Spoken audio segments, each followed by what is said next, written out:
Praise the Lord. परमेश्वर के प्यारे बच्चों, आज हम बाइबल में से उसकी प्रथम पुस्तक उसका 19वां अध्याय पढ़ेंगे। सांझ को वे दो दूत सदोम के पास आए और लूत सदोम के फाटक के पास बैठा था।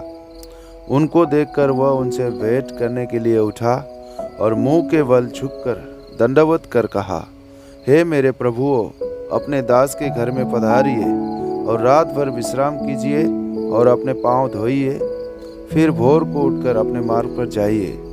उन्होंने कहा, नहीं, हम चौक ही में रात बिताएंगे। पर उसने उनसे बहुत विनती करके उन्हें मनाया, इसलिए वे उसके साथ चलकर उसके घर में आए और उसने उनके लिए भोजन तैयार किया और बिना खमीर की रोटियां बनाकर उनको खिलाई।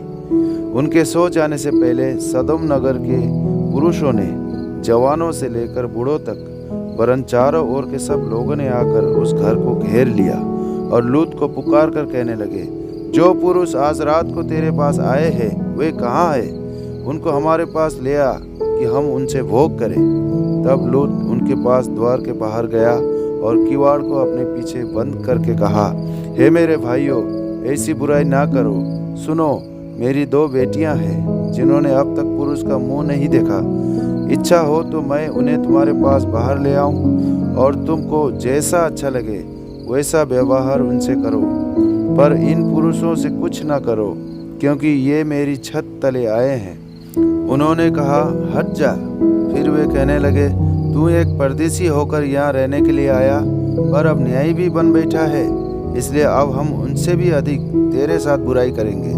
और वे उस पुरुष लूत को बहुत दबाने लगे और किवाड़ तोड़ने के लिए निकट आए।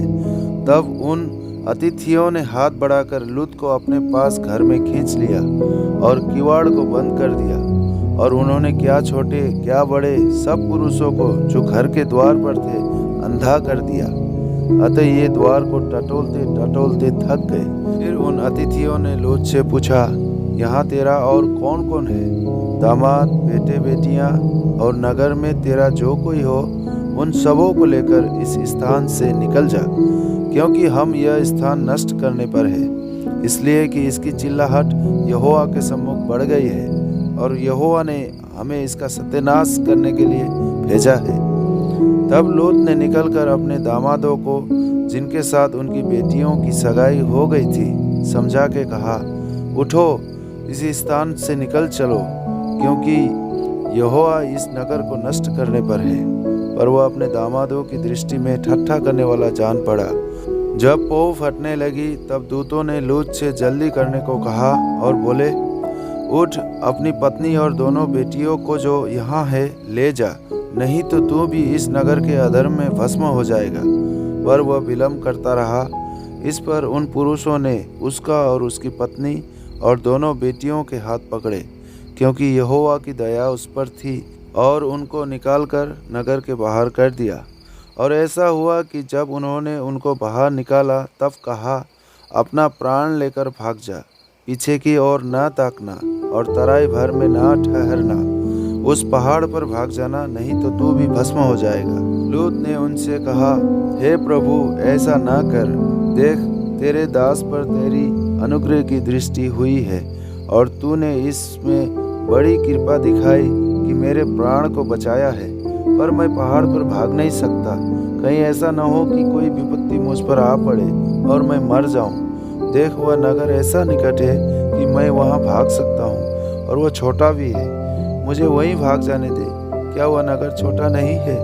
और मेरा प्राण बच जाएगा। उसने उससे कहा, देख, मैंने इस विषय में भी तेरी विनती स्वीकार की है कि जिस नगर की चर्चा तूने की है उसको मैं नष्ट ना करूँगा। फुर्ती से वहाँ भाग जा, क्योंकि जब तक तू वहाँ ना पहुँचे तब तक मैं कुछ ना कर सकूँगा। इसी कारण उस नगर का नाम सोअर पड़ा। लूत के सोअर के निकट पहुँचते ही सूर्य पृथ्वी पर उदय हुआ।